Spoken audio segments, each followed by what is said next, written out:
Legs sore, lungs screaming, limbs senseless.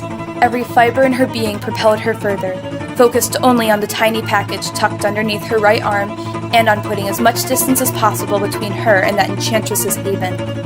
Anselin raced through the branches and the brush, battling the shimmering emerald forest that surrounded and engulfed her. Her raven hair, smoothed back into a ponytail, was snagged and yanked at by the low-hanging branches grasping out. Roots and rocks rose up from the ground, begging for her to fall. Narrow breaks between trees forced Anselin to constantly contort and maneuver her body to ensure the package would not slip from her nimble fingers. But these were all distractions from her mission. The package had to get to headquarters so that the witch would not be able to retrieve it. As long as she escaped the forest without being spotted, she was fine. Focus on the goal, Anselin thought. Remember your training.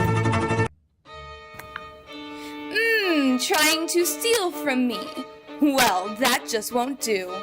The witch smirked as she peered into her crystal ball, revealing yellowing and cracked teeth twisted in all directions. Her disheveled, greasy hair hung in silver streaks, framing her pale and haunting face. You may be the best evader to ever work for the United Defense League, the witch crooned to the image of Anselin racing through the forest in her crystal ball. But you will never escape the forest alive, especially while you still possess my earth and spirit crystals. The witch cackled as she started to murmur. Flesh of flesh and bone of bone, start to stir deep down below.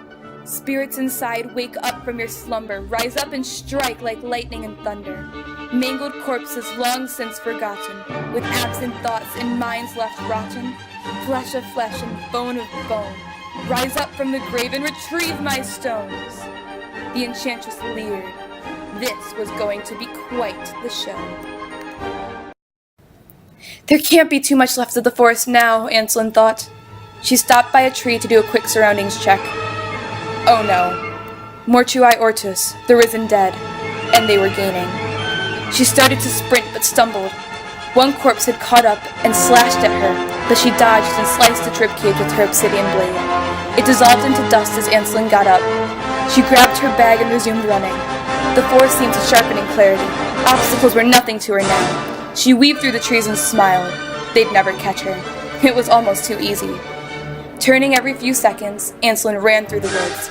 She looked back inside in relief. She'd lost them.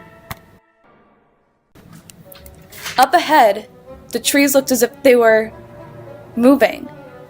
The ground started to shake, and suddenly it split.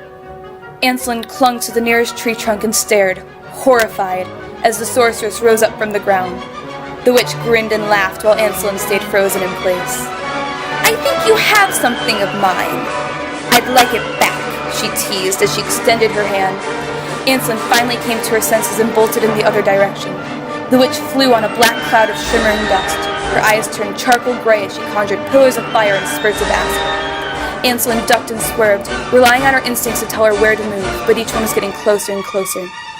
She skirted to the left, narrowly missing a purple beam of energy, and then she crumpled to the ground. The crystals tumbled out of her bag and rolled around. Anselin gasped for breath and tried to get up, but to no avail. Her lungs had ruptured and her body began to seize up.